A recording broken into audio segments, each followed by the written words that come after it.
Christmas. It's the most wonderful and chaotic time of the year. Christmas, a season that it feels like we anticipate for so long, and then all of a sudden it just becomes a blur. Christmas, a season that's filled with so many incredible memories.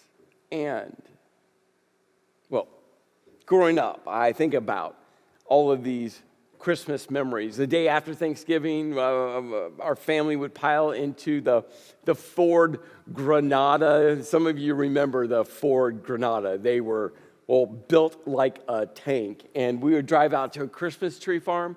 And early on, they allowed you to cut down your own Christmas tree.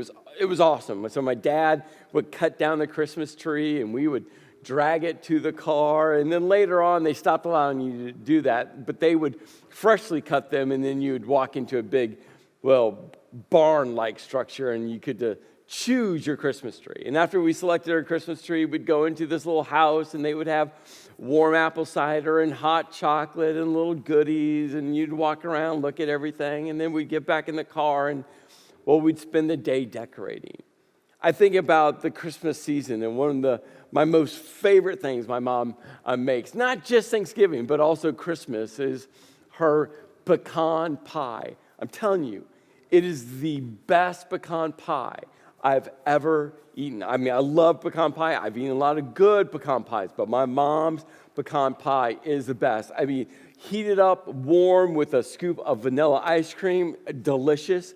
The next morning, wake up early, cut yourself a slice, keep it cold with a cup of coffee.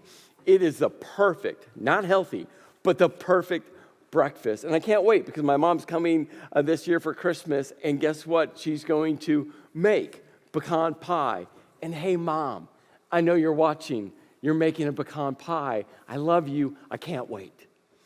I think about the Christmas season, and this last July, and my mom and my sister and myself, we all traveled and met together in Bloomington, Illinois. It was a town that we were raised in, and we went to see some longtime family friends, but we had an opportunity to drive out to the home that, again, we were raised in, and it was incredible. I had not been outside this house for over 20 years, and just driving down the road and stopping right in front of it and looking, it was just, you talk about memories. And as we got out of the car and we were kind of looking at the house. We were on the road, though. We didn't walk up the driveway, but all of a sudden, one of the owners of the house, the lady walked out of the house, and she saw us standing there. My mom just quickly walked up to her and introduced herself to her, and before we knew it,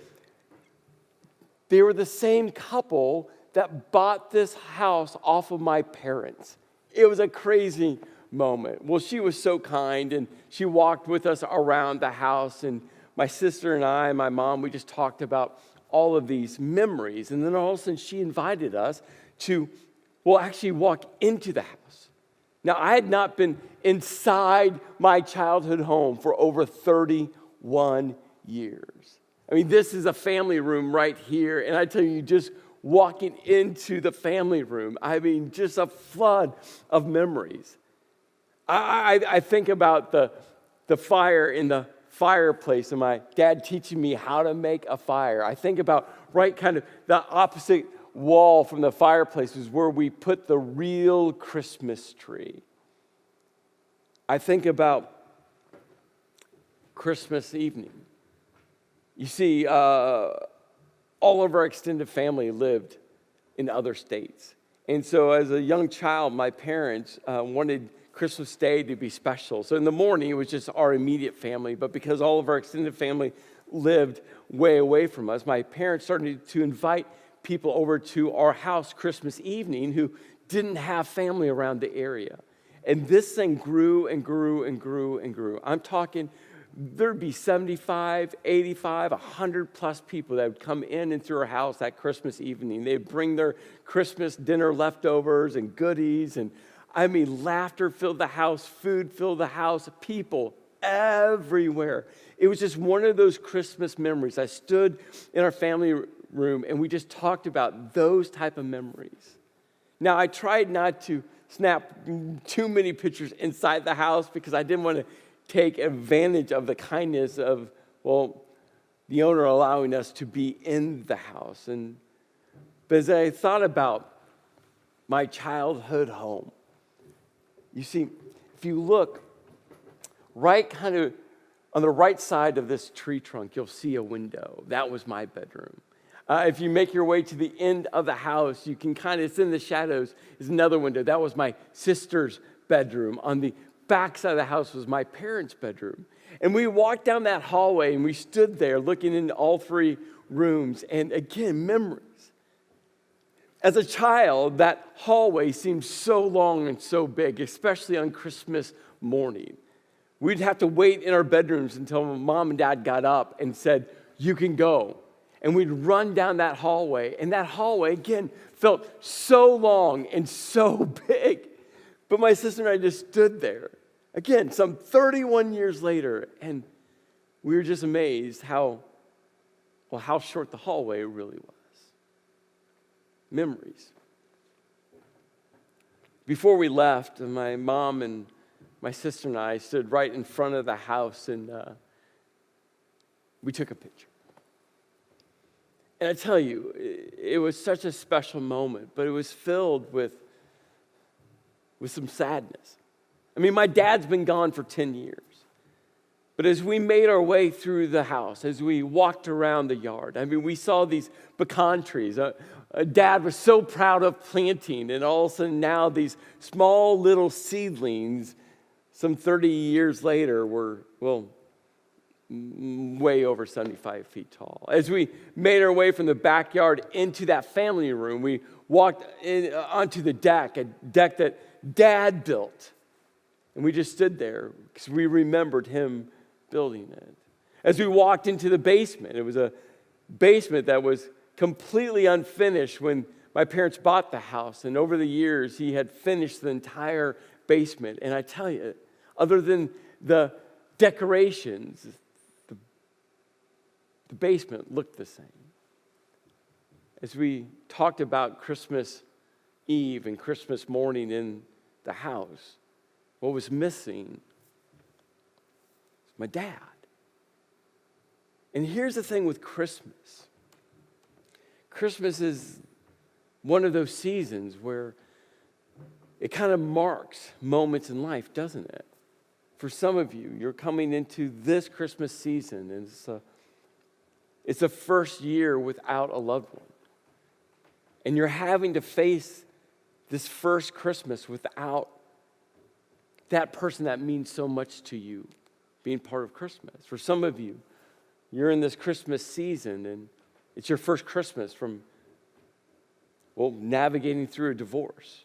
And Christmas this year looks and feels so different than Christmases before.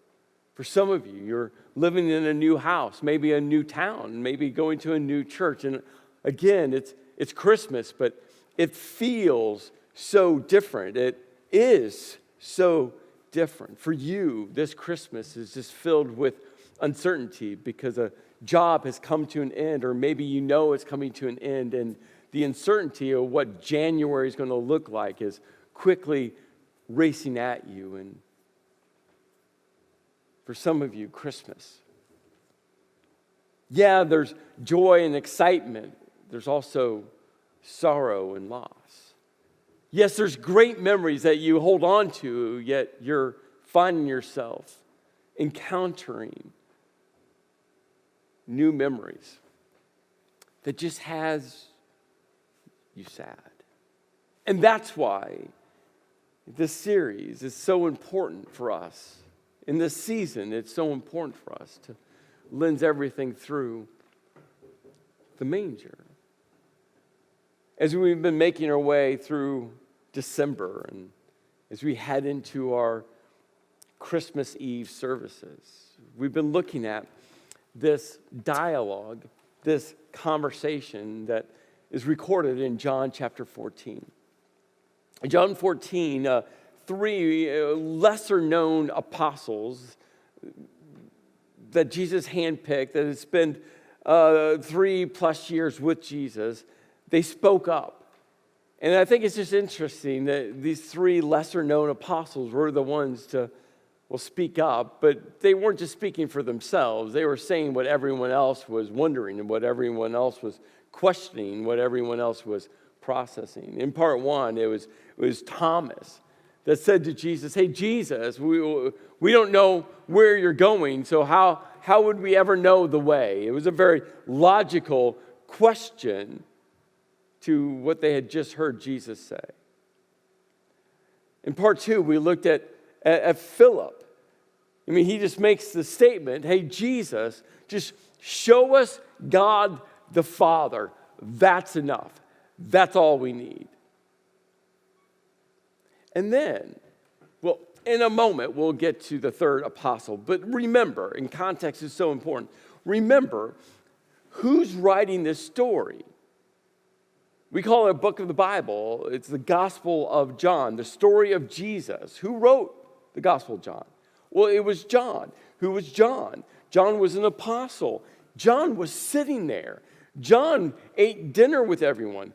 John lived through all of this. And years later, he's writing down the story of Jesus, the story that he personally encountered. And all of a sudden, as he's telling this story in John 14 about Thomas and then Philip, and all of a sudden he writes, "Then Judas." Now, in our English Bibles, all of a sudden there's these parentheses that says, "Not Judas Iscariot." Now, this is really important. Remember, right before this, they had dinner. Jesus took a piece of bread, dipped it in the bowl, handed it to Judas Iscariot, and said, "Just go do what you are planning on doing." And Judas Iscariot left the house. He left to go betray Jesus and, in turn, to betray every one of his friends around the table. Is there anything more damaging? Is there anything more hurtful?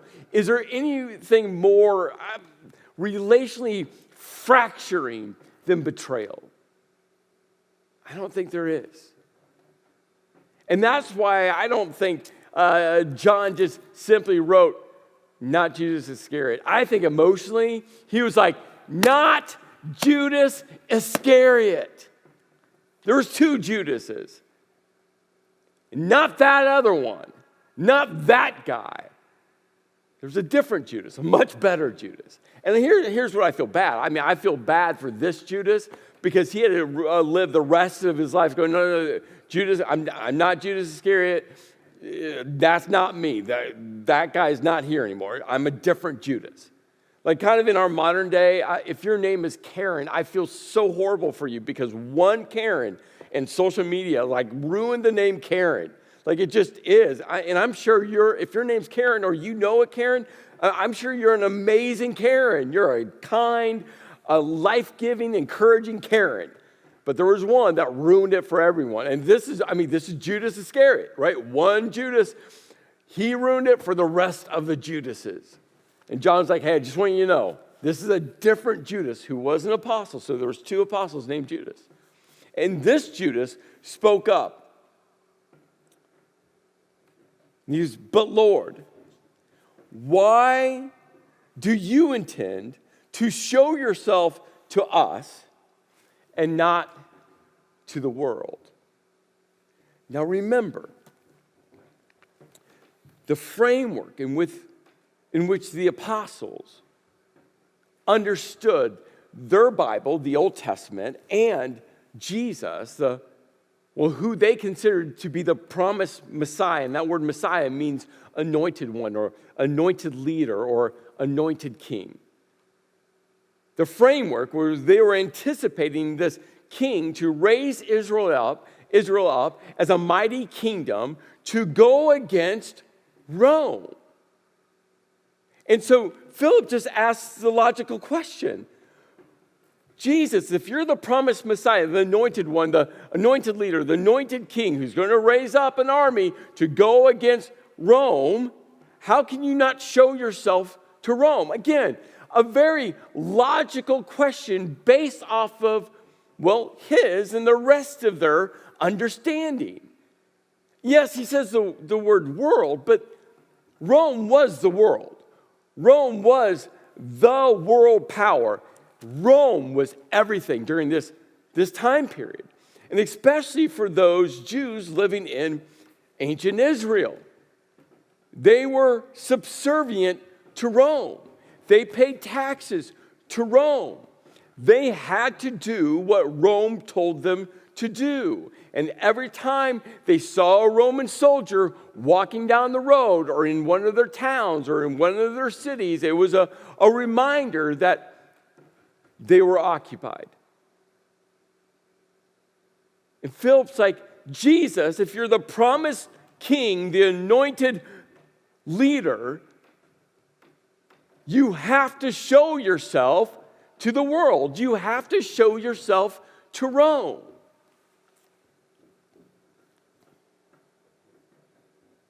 And Jesus replies, anyone who loves me will obey my teaching. Now, if you've been on this journey with us through John chapter 14, numerous times Jesus has reiterated this one point. Love and obedience are intrinsically connected together. Over and over again. If you're a parent, you know this. There's a few things that you say over and over and over again. Like, will you please turn off the lights? I just did the other day. I have two awesome adult daughters. I'm like, the sun's out. It's in the middle of the day. Will you please shut off the lights? Right? It's just one of those things I say over and over again. And I think for the apostles, they're feeling like this at this point.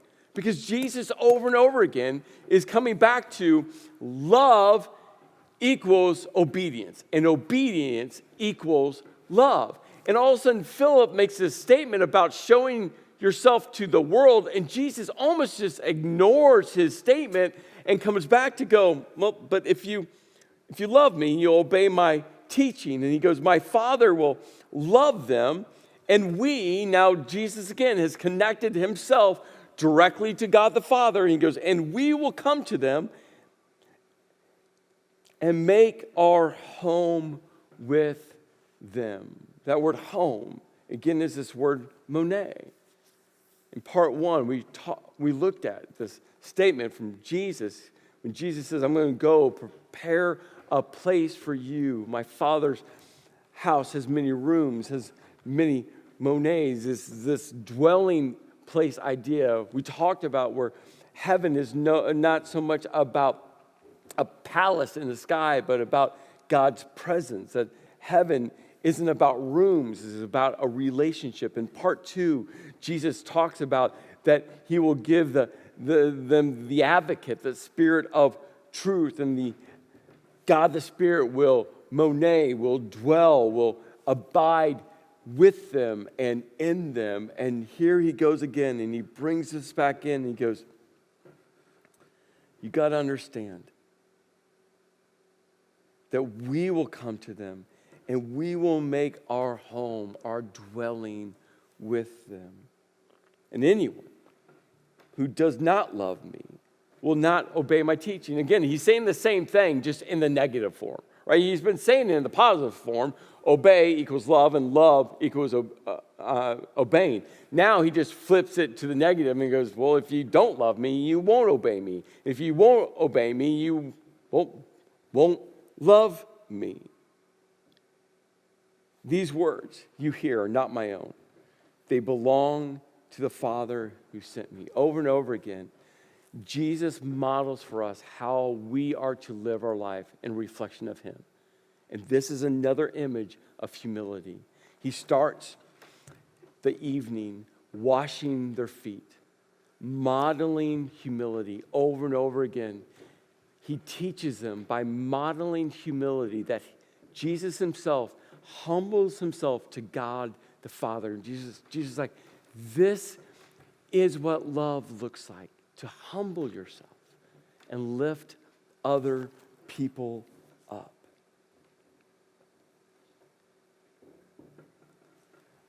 You see, I think about this moment. He still hasn't directly answered Philip's statement, Philip's question. But he's painting such an incredible picture of the purpose in which God sent him and the purpose that God was going to send all of them on to be the vehicle, the church, to tell the world the good news about Jesus. And Jesus goes, anyone who does not love me will not obey my teaching. These words you hear are not my own. They belong to the Father who sent me. All this I have spoken while I'm still with you. But the advocate, the Holy Spirit, whom the Father will send in my name, will teach you all things and will remind you of everything I have said to you. And again, they would be confounded, going, okay, well, you just said you're so with us. And Jesus, for the last 3 years, you've been reminding us and you've been teaching us. In fact, Jesus, you've been reminding us a lot just in the last few minutes about obedience and love and obedience. You've been doing a whole lot of reminding. So what do you mean now you're going to send us someone else to come beside us to remind us and teach us? Jesus, you are our teacher. And then Jesus says exactly what they needed to hear. He goes, peace, I leave you. And my peace, I give you. Peace, a gift that Jesus extends. He goes, I do not give to you as the world gives. Remember, the world was Rome. There was a phrase that was popular. It was called the Pax Romana. It's the Latin, which simply means Roman peace.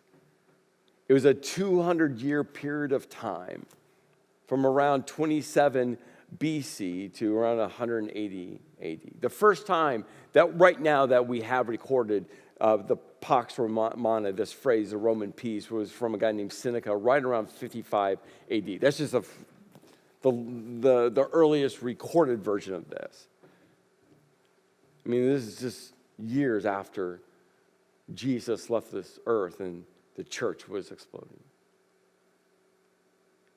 But when we think about the Pax Romana, when we think about the Roman peace, if you're living in a Roman-occupied territory, it didn't feel peaceful.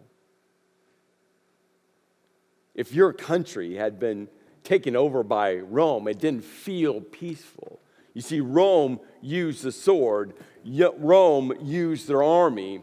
Rome used fear and intimidation and the sword to get their peace, a peace that worked for them, but no one else. And when Jesus said this, again, them living, yes, in Israel, Roman-occupied territory. And Jesus goes, I'm giving you a peace that this world will never be able to give you. I'm giving you a peace that's so vastly different. And then he goes, do not let your hearts be troubled and do not be afraid. I mean, this is how he started. In John chapter 14, he started by saying, don't let your hearts be troubled. And he comes back and he goes, don't be afraid. Don't live in fear. Don't allow anxiety to rule over you. Don't. Because I'm giving you a gift of peace. And then Jesus goes, you've heard me say, I'm going away and I'm coming back to you. If you loved me, you would be glad that I'm going to the Father, for the Father is greater than I. Again, another picture of humility. I have told you now, before it happens, so when it does happen, you will believe. And what Jesus knows is, we are talking hours. And Jesus goes, just you better remember this. because all of this is going to make sense hours from now. I will not say much more to you, for the prince of the world is coming, but yet he has no hold over me. The prince of the world is Satan.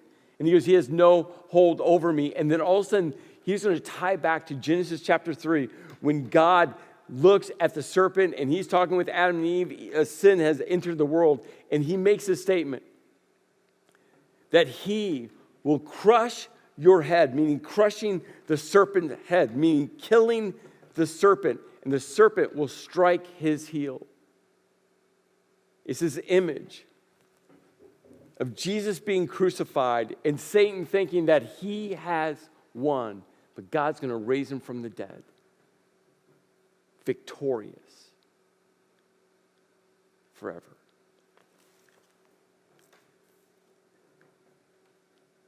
And Jesus goes, he has no hold over me, but he comes so that the world may learn that I love the Father and do exactly what my Father has commanded me. Again, love and obedience. And then Jesus looks at them and goes, come now. Let us leave. You see, I think about the manger. I mean, isn't it a symbol of peace? Have you ever just sat there and watched a newborn sleep? There's nothing more peaceful. My wife and I recently were walking through the grocery store, and we literally ran into a couple that they've just had their first child, and they were just getting groceries. We were getting groceries, and we just sat there and just looked. The peace as their child just laid there. The peace of an infant. You see, I think about the manger, the peace that God set into motion. Why? Because the prince of this world, Satan, had already lost. He just didn't know it. I think about the manger, this season of Christmas. You see, I understand that some of you, it doesn't feel real peaceful this Christmas season for some of you. Again, this Christmas is looking so different. For some of you, what you're encountering and what you're facing doesn't feel peaceful. For some of you, just the thought of what's to come in the next few days and the next week doesn't feel peaceful. For some of you, this Christmas season so vastly different than last Christmas. My encouragement for you is to hold on to the gift that Jesus has given. His peace. Receive the gift. It doesn't mean that all the emotions will just go away. It doesn't mean that what you're facing will just disappear. It doesn't mean that there's still not a part of you that still is lonely, a part of you that still hurts, a part of you that still is going through the grieving process and you're still facing loss. It doesn't mean that all of what you're facing I don't feel anymore. But there's something supernatural that happens when his peace settles right in the midst of your soul. There's something life-shaping when you encounter his peace. My prayer for you is that this season you'll rest in his peace. The prophet Isaiah, being the spokesperson for God, said these words, "For unto us a child is born. Unto us a son is given. And the government will be upon his shoulders. And he will be called Wonderful Counselor. And he'll be called Mighty God. And he'll be called Everlasting Father. And he will be called Prince of Peace. And of the greatness of the government and peace, there will be no end. Receive the gift of peace.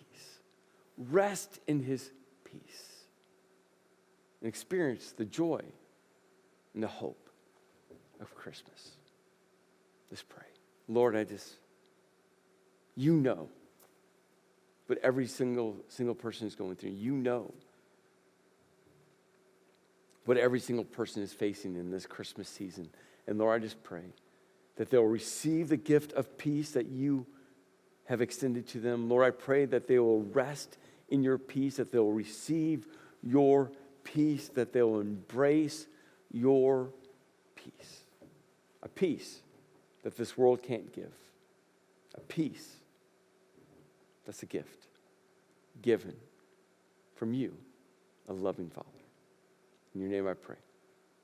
Amen.